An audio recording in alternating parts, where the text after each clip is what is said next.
Sepenting apa riset jalur bagi seorang pendaki gunung? Gua pendaki aktif yang kebetulan baru kemarin tertipu MDPL. Ya, tertipu MDPL. Singkat cerita, aku memutuskan mendaki ke Bukit 933 MDPL yang ada di Mojokerto, bareng teman-teman dari komunitas Better Youth Foundation. Kenapa aku ikut mereka? Karena waktu itu aku dan temanku Habib, yang kelakuannya nggak mencerminkan namanya ini, ngopi sampai pagi. Malam bukannya tahajud, malah nge-push rank. Paginya nggak bisa tidur. Dan kebetulan lewat FYP Instagramku, teman-teman dari Better Youth Foundation ini akan melakukan pendakian ke Bukit 933 MDPL yang ada di Mojokerto. Merasa jarak base camp cukup dekat dengan rumah kami, ya walaupun OTW-nya masih 45 menit sih.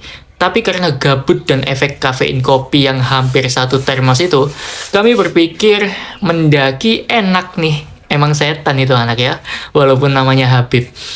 Kami berdua belum tidur tapi memutuskan join pendakian mereka. Akhirnya pagi-pagi buta setelah subuh, kami berangkat beli sarapan. Dan bodohnya kita, beli sarapan tapi nggak beli logistik. Dengan alasan logika, ya ini kan Bukit 933 MDPL, paling berangkat pagi nanti jam 9 udah turun, bisa beli mie ayam.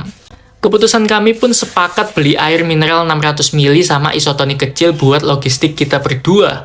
Ini menjadi pendakian paling murah dengan budget 12.500 untuk 2 orang. Goblok memang. Kami start pendakian jam 8 pagi, 45 menit sampai puncak lah pikir saya. Dengan acuan pendakian ke bukit paling pendek 999 mdpl Bukit Cendono waktu itu. Atau rekomendasi acuan lain seperti MT Alap-Alap yang pernah saya datangi 30 menit sampai puncak sama 999 mdpl. Atau ada juga lorokan yang aku jadikan acuan karena tingginya 1100 mdpl dan aku pernah menempuh dalam waktu 15 menit sampai puncak. Ya walaupun lorokan nggak bisa jadi acuan ya karena apalah lorokan ini. Ternyata jalur pendakian Bukit 933 mdpl ini sepanjang lebih dari 6 km. Lebih panjang daripada jalur pendakian Penanggungan via manapun. Stres memang. Gue yang berjalan dari base camp lebih dari 1 jam kok nggak nemu pos 1. Perasaan posnya cuma ada 3 sih. Terus kita berjalan sampai kapan? Air udah setengah tapi belum setengah perjalanan dan itu jatahnya buat kita berdua. Pusing nggak? Mau balik jauh, mau lanjut nggak tahu puncaknya sampai kapan. Akhirnya kita harus menghemat air demi kelangsungan hidup bersama. Dan kalian tahu kita butuh waktu berapa lama untuk sampai puncak?